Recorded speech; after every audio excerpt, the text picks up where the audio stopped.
നമസ്കാരം, എല്ലാവർക്കും അസിൽവാനിയുടെ യൂട്യൂബ് ചാനലിലേക്ക് സ്വാഗതം. ഇന്ന് നമ്മൾ തയ്യാറാക്കുന്നത് വെറും 3 ഇൻഗ്രീഡിയൻറ്റ് കൊണ്ട് തന്നെ നമുക്ക് നല്ല ഹെൽത്തി ആയിട്ടുള്ള ലഡു തയ്യാറാക്കാം. കുട്ടികളൊക്കെ സ്കൂളിൽ വിട്ട് വരുന്നതിന് മുമ്പായിട്ട് നമുക്ക് പെട്ടെന്ന് തന്നെ തയ്യാറാക്കാവുന്ന ഒരു ലഡുവാണ്.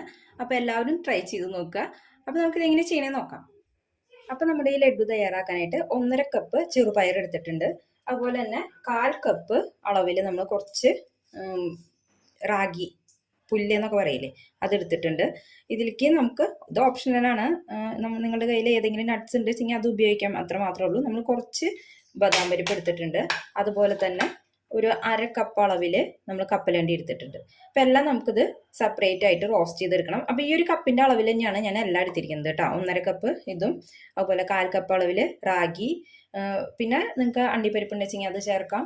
നിങ്ങളുടെ കയ്യിൽ ഏതൊക്കെ നട്ട്സ് വെച്ചെങ്കിൽ അതൊക്കെ നമുക്ക് ഇതിനകത്ത് ചേർത്ത് കൊടുക്കാവുന്നതാണ് കേട്ടോ. അപ്പോൾ നമ്മൾ ചെറുപയർ ഇട്ട് കൊടുക്കുമ്പോൾ നന്നായി കഴുകിയിട്ട് വേണം ഇട്ട് കൊടുക്കാൻ. കഴുകിയിട്ട് നമ്മളിതിപ്പോൾ ഒരു തുണിയിൽ നന്നായിട്ടൊന്ന് തുടച്ചെടുത്തിട്ടുണ്ട്. എന്നാലും വെള്ളം നനവുണ്ട്. അപ്പോൾ നല്ല ചൂടുള്ള ഇതിലേക്ക് നമ്മൾ ഇട്ട് കൊടുക്കുമ്പോൾ ആ വെള്ളമൊക്കെ നന്നായിട്ട് വറ്റി വരും. കഴുകാതെ ഇടരുത്, കാരണം ചെറുപയറിനകത്ത് അത്യാവശ്യം നല്ല രീതിയിൽ തന്നെ ചെളിയൊക്കെ ഉണ്ടാവും കേട്ടോ. അപ്പോൾ നമ്മൾ നല്ല മീഡിയം ഫ്ലെയിമിൽ ആദ്യമൊക്കെ ഈ വെള്ളം വറ്റി വരാൻ നല്ല ഹൈ ഫ്ലെയിമിൽ തന്നെ ഇട്ടുള്ളൂ. അത് കഴിഞ്ഞിട്ട് നമ്മൾ മീഡിയം ഫ്ലെയിമിൽ ഇട്ടിട്ട് വേണം ആക്കാൻ, അല്ലെങ്കിൽ പുറം ഭാഗം മാത്രം റോസ്റ്റായി വരും, ഉള്ളിലേക്ക് വറവ് വരില്ല. അപ്പോൾ അത്യാവശ്യം നല്ല റോസ്റ്റായി കിട്ടുന്നുണ്ടെങ്കിൽ നമ്മൾ മീഡിയം ഫ്ലെയിമിൽ ഇട്ടിട്ട് നല്ല രീതിയിൽ തന്നെ വറുത്തെടുക്കണം. അപ്പോൾ നമ്മുടെ മറ്റേ പുല്ലുണ്ടല്ലോ റാഗി, ആ റാഗി നമുക്ക് ഇത് ഏകദേശമായി വരുന്നതോട് കൂടിയിട്ട് നമുക്ക് റാഗി ഇട്ട് കൊടുക്കാം. റാഗി സെപ്പറേറ്റ് ആയിട്ട് നമുക്ക് വറുത്തെടുക്കണം എന്നില്ല. ഇത് നല്ല അത്യാവശ്യം നല്ല ചൂടുള്ള ഇതായ കാരണം, ചീനച്ചട്ടി ആയ കാരണം ഒറ്റയ്ക്ക് വറുത്തെടുക്കുമ്പോൾ പെട്ടെന്ന് തന്നെ ആവും. അപ്പോൾ ഇത് ഏകദേശമായി വരുന്നതോട് കൂടിയിട്ട് നമുക്ക് ആ പുല്ല് ഇതിനകത്തിട്ട് റോസ്റ്റ് ചെയ്തെടുക്കാം കേട്ടോ. പിന്നെ കപ്പലണ്ടിയൊക്കെ നമുക്ക് സെപ്പറേറ്റ് ചെയ്തിട്ട് റോസ്റ്റ് ചെയ്തെടുത്താൽ മതി.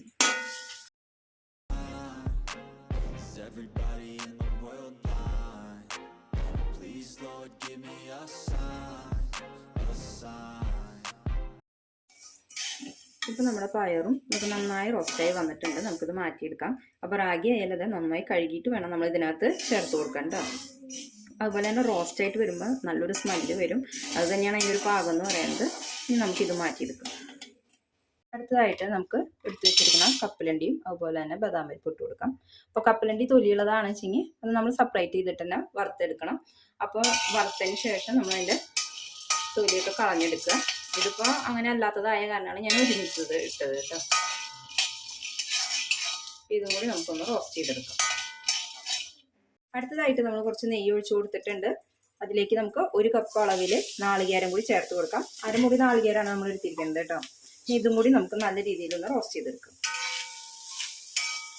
അപ്പം നെയ്യിൻ്റെ സ്മെല്ലൊക്കെ നല്ല ഇഷ്ടമുള്ളവരാണെന്ന് വെച്ചെങ്കിൽ നമുക്കൊരു 2-3 ടീസ്പൂണൊക്കെ നെയ്യ് ഇതിനകത്ത് ചേർത്ത് കൊടുക്കാം. നാളികേരം വറുത്തെടുക്കുമ്പോൾ മാത്രമേ നമുക്ക് നെയ്യിൻ്റെ ഒക്കെ ആവശ്യമുള്ളൂ കേട്ടോ. ഇനിയിപ്പോൾ നെയ്യിൻ്റെ മണം ഇഷ്ടമില്ലാത്തവർക്ക് അത് ചേർക്കണ്ട. നാളികേരം ജസ്റ്റ് ആ നാളികേരത്തിൻ്റെ ആ നനവൊക്കെ ഒന്ന് പോവാവുന്ന പാകത്തിന് ഒന്ന് റോസ്റ്റ് ചെയ്തെടുക്കുക. കരിയാതെ തന്നെ ഒന്ന് റോസ്റ്റ് ചെയ്തെടുക്കുക. അപ്പം തന്നെ ഉപയോഗിക്കുന്നതിനാണ് വെച്ചാൽ അധികം റോസ്റ്റ് ചെയ്ത് എടുക്കേണ്ട ആവശ്യമില്ല. നമ്മൾ കുറച്ച് എടുത്തു വെക്കാനോ അല്ലെങ്കിൽ അധികം ആൾക്കാരില്ലാത്തവർ ഈ ഒരു ക്വാണ്ടിറ്റിയിൽ തയ്യാറാക്കുമ്പോൾ അത്യാവശ്യം എണ്ണ ഉണ്ടായിരിക്കും. അപ്പോൾ അധികം ആൾക്കാരില്ലാത്ത വീട്ടിലാണ് വെച്ചെങ്കിൽ അത്യാവശ്യം നല്ല രീതിയിലാണ് റോസ്റ്റ് ചെയ്തെടുത്തോളൂ, അല്ലെങ്കിൽ നാശമാവും. അല്ല എങ്കിൽ ചെറിയ തോതിലൊക്കെ ഒന്ന് ചൂടാക്കി എടുത്താൽ മതി, ആ ഒരു വെള്ളം നനവൊക്കെ ഒന്ന് പോയി കിട്ടാൻ വേണ്ടി. പിന്നെ നമ്മൾ ഇതിലേക്ക് മധുരത്തിനായിട്ട് ചേർക്കുന്നത് ചക്കരയാണ് കേട്ടോ, തെങ്ങിൻ ചക്കര. അപ്പോൾ അത് നമ്മളിവിടെ ഉരുക്കാൻ വേണ്ടി വെച്ചിരുന്നു. ഒരു ഇത്രയും അളവിലേക്ക് ഇപ്പോൾ തെങ്ങിൻ ചക്കര ആകുമ്പോൾ ഒരു 100-150 ആണ് ഞാൻ എടുത്തിരിക്കുന്നത്. ഒരു കഷ്ണം പൊട്ടിച്ച് ഒന്ന് ഇട്ടിട്ടാണ്, ഏകദേശം ഒരു 100 ഗ്രാമൊക്കെ ഉണ്ടായിരിക്കും. ഇനി നമുക്കിതിനകത്ത് ചേർക്കുമ്പോൾ ഞാൻ പറഞ്ഞു തരാം കേട്ടോ. ചക്കര ഇല്ലാന്നുണ്ട് വെച്ചെങ്കിൽ ശർക്കര എടുത്താലും മതി. ഒരു 3 വെല്ലം ശർക്കരയൊക്കെ മതിയാവും. ഇനി അതും അല്ല, ഇനി നിങ്ങൾക്ക് മധുരം ഇങ്ങനെ ശർക്കര ഇതൊന്നും ചേർക്കാൻ താല്പര്യമില്ല എന്നുണ്ടെങ്കിൽ ഒരു 6-7 ഡേറ്റ്സ് ചേർത്താൽ മതി. ഈന്തപ്പഴം ചേർത്ത് കൊടുത്താലും മതി കേട്ടോ, മധുരത്തിന് വേണ്ടിയിട്ട്. ഇതൊക്കെ പൊടിച്ചെടുക്കുമ്പോൾ എല്ലാം പൊടിച്ചെടുത്തതിന് ശേഷം നമ്മൾ ഡേറ്റ്സ് അതിനകത്ത് ഇട്ടിട്ട് ഒന്ന് ബ്ലെൻഡ് ചെയ്തെടുക്കുക. അപ്പോൾ ആ ഒരു മധുരത്തിലും നമുക്കിത് കഴിക്കാവുന്നതാണ്. നമ്മൾ ഈ ഒരു പാകത്തിന് ഓഫ് ചെയ്തെടുത്തു കേട്ടോ. ഇത്രയ്ക്ക് ആക്കുന്നുള്ളൂ, ഫുള്ള് റോസ്റ്റായിട്ടൊന്നും എടുക്കുന്നില്ല. ഈ ഒരു രീതിയിൽ മാത്രമേ എടുക്കുന്നുള്ളൂ.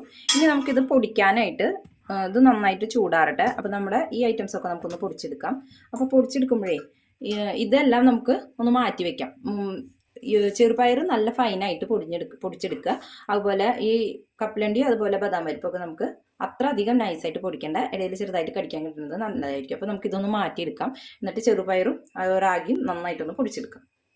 ഇപ്പം നമ്മൾ പൊടിച്ച മുമ്പ് ചെറുപയറും അതുപോലെ റാഗിയും നന്നായിട്ട് പൊടിച്ചെടുത്തിട്ടുണ്ട്. ഇതിലേക്ക് നമ്മൾ റോസ്റ്റ് ചെയ്ത് വെച്ചിരിക്കുന്ന നമ്മുടെ നാളികേരം ചേർത്ത് കൊടുക്കാം കേട്ടോ. ഇനി ഇതും കൂടി ചേർത്തിട്ട് ഒന്നടിച്ചതിന് ശേഷം നമുക്ക് നട്ട്സൊക്കെ ഇട്ട് കൊടുത്താൽ മതി. അപ്പം അത് വല്ലാണ്ട് ഞങ്ങൾ ഫൈനാക്കി പൊടിക്കണം. അപ്പം നമ്മൾ നാളികേരം ചേർത്ത് പൊടിച്ചപ്പോൾ ഇതിൻ്റെ കളറൊക്കെ ഒന്ന് മാറി വന്നിട്ടുണ്ട് കേട്ടോ. അതിൻ്റെ ഒരു നനവൊക്കെ വന്നപ്പോൾ ഇനി ഇതിലേക്ക് നമുക്ക് നമ്മുടെ നട്ട്സൊക്കെ ഒന്ന് ചേർത്ത് കൊടുത്ത് ജസ്റ്റ് ഒന്ന് ബ്ലെൻഡ് ചെയ്തെടുത്താൽ മതി. ഒരുപാട് ഫൈനായിട്ട് പൊടിച്ചെടുക്കണ്ട കേട്ടോ. അടുത്തതായിട്ട് നമുക്കിതിലേക്ക് ശർക്കരപ്പാവ് ഒഴിച്ചു കൊടുക്കാം കേട്ടോ. അധികം ഞാൻ നൂല് പരുവൊന്നും ആക്കി എടുത്തിട്ടില്ല. നമുക്ക് അത്രയ്ക്ക് ഉറപ്പൊന്നും വേണ്ട. നന്നായി ഒന്ന് കുഴഞ്ഞ് നമുക്ക് ഉണ്ടയൊന്ന് പിടിക്കാൻ പാകത്തിന് ആക്കി എടുത്താൽ മതി. ഇത് മുഴുവനായിട്ട് ഞാൻ ചേർത്ത് കൊടുത്തിട്ടുണ്ട് കേട്ടോ. ഇനി ഇത് നമുക്ക് നന്നായി ഒന്ന് ഇളക്കി, ഇത് അത്യാവശ്യം ചൂടുണ്ട്, ചൂടോട് കൂടി തന്നെ നമ്മളിതൊന്ന് മിക്സ് ചെയ്ത് കൊടുക്കുക. എന്നാൽ മാത്രമേ നമുക്കത് പിടിക്കാനായിട്ട് പറ്റുള്ളൂ കേട്ടോ. വെള്ളം അഥവാ നിങ്ങൾക്ക് ഇങ്ങനെ ഒഴിച്ചിട്ട് ഇത് അധികമാണെന്ന് തോന്നുകയാണെങ്കിൽ ഇത് ഒന്ന് അടുപ്പത്ത് വെച്ച് കൊടുത്താൽ മതി. അപ്പോൾ ഇത് കുറുകി വരും. ഇനി ഇത് ഏകദേശം നമ്മുടെ കയ്യിനൊക്കെ പറ്റുന്ന ഒരു പരുവാകുമ്പോൾ നമുക്കൊന്ന് പിടിക്കാം. അപ്പോൾ നന്നായി ഇളക്കി യോജിപ്പിച്ചപ്പോൾ ഇത്തിരി വെള്ളം തന്നെ ഉണ്ട്, എങ്കിലും കുഴപ്പമില്ല, അത്യാവശ്യം നല്ല ചൂടുണ്ട്. ഒന്ന് ചൂടാറിയിട്ട് പിടിച്ചെടുത്താൽ മതി കേട്ടോ. ഇപ്പോൾ ചെറിയ ചൂടുണ്ട്. ഈ ഒരു ചൂടിൽ നമുക്കിതുപോലെ പിടിച്ചെടുക്കാം കേട്ടോ. ചൂടാറുമ്പോൾ അത്യാവശ്യം ഇപ്പോൾ നൂൽപ്പരിവൊക്കെയാണെന്ന് വെച്ച് കഴിഞ്ഞാൽ നമ്മൾ എള്ളുണ്ടയുടെ പോലെയൊക്കെ നല്ല ടൈറ്റായിട്ട് വരും. നമ്മൾ അങ്ങനെ അധികം നൂൽപ്പരിവാക്കിയിട്ടില്ല, കാരണം എള്ളുണ്ടയുടെ പോലെ അങ്ങനെ നല്ല ഒരു ടൈറ്റായിട്ട് വരണ്ട. ആ ഒരു രീതിയിലാണ് നമ്മളിത് തയ്യാറാക്കുന്നത്. വെള്ളം കൂടിയെന്ന് തോന്നുകയാണെന്ന് വെച്ച് കഴിഞ്ഞാൽ നിങ്ങളൊന്ന് ചൂടാക്കിയാലും മതി കേട്ടോ. അപ്പോൾ അത് നൂൽപ്പരിവായി വരും. ഇതിപ്പോൾ നമുക്ക് അത്യാവശ്യം ഈ ഒരു ഇതിൽ നമുക്ക് കഴിക്കാം, അത് മതി. ഇതുപോലെ തന്നെ എല്ലാതും തയ്യാറാക്കിയെടുക്കാം. ഇപ്പം നമ്മുടെ എല്ലാ ലഡുവായി വന്നിട്ടുണ്ട്. അപ്പോൾ നല്ല ഹെൽത്തി ആയ ഈ ലഡു എല്ലാവരും ട്രൈ ചെയ്ത് നോക്കുക. തീർച്ചയായിട്ടും നിങ്ങൾക്ക് ഇഷ്ടപ്പെടും. അതുപോലെ തന്നെ നമ്മൾ എടുത്തിരിക്കുന്ന ആ മധുരം എന്ന് പറയുന്നത് കറക്റ്റ് പാകമാണ് കേട്ടോ. അപ്പോൾ അത്യാവശ്യം, അതായത് അതിമധുരമല്ല, ഈ ഒരു പാകത്തിന് മധുരം പാകമാണ്. പിന്നെ വേണം നിങ്ങൾക്ക് കുറേ ദിവസം എടുത്തു വെക്കാനാണ് വെച്ച് കഴിഞ്ഞാൽ തീർച്ചയായിട്ടും നിങ്ങൾ നല്ല ഒരു നൂല് പാകത്തിൽ എടുത്തിട്ട് വേണം തയ്യാറാക്കാൻ. അല്ലാന്നുണ്ടെങ്കിൽ കേടുവരും. അല്ലെങ്കിൽ നിങ്ങൾ ശർക്കര പൊടിയാണ് ചേർക്കേണ്ടത്. അഴുക്കൊന്നും ഇല്ലാത്ത ശർക്കര പൊടി ചേർത്തിട്ടും നിങ്ങൾക്ക് അങ്ങനെ തയ്യാറാക്കാവുന്നതാണ് കേട്ടോ. ഇതിപ്പോൾ നമ്മൾ ഇപ്പോൾ തന്നെ കഴിക്കുകയാണ് വെച്ചെങ്കിൽ നമുക്ക് ഇങ്ങനെ ഈ ഒരു പരുവത്തിൽ തന്നെ എടുത്താൽ മതിയാവും. നമുക്കിവിടെ അത്യാവശ്യം ആൾക്കാരുള്ള കാരണം നമ്മൾ ഇത് ഇന്ന് തന്നെ ഉപയോഗിക്കുന്നത് കാരണം ഈ ഒരു പാകത്തിലാണ് ഞാൻ തയ്യാറാക്കിയത് കേട്ടോ. അതാകുമ്പോൾ കഴിക്കാനും നമുക്ക് സുഖമായിരിക്കും. അപ്പോൾ എല്ലാവരും ട്രൈ ചെയ്ത് നോക്കുക. എന്നിട്ട് നിങ്ങളുടെ ഫീഡ്ബാക്ക് അറിയിക്കുക. ഇഷ്ടപ്പെടുകയാണെങ്കിൽ ലൈക്ക് ചെയ്യാനും ഷെയർ ചെയ്യാനും അതുപോലെ തന്നെ സബ്സ്ക്രൈബ് ചെയ്യാനും മറക്കരുത്. അടുത്തൊരു റെസിപ്പിയുമായി നമുക്ക് വീണ്ടും കാണാം. Thank you.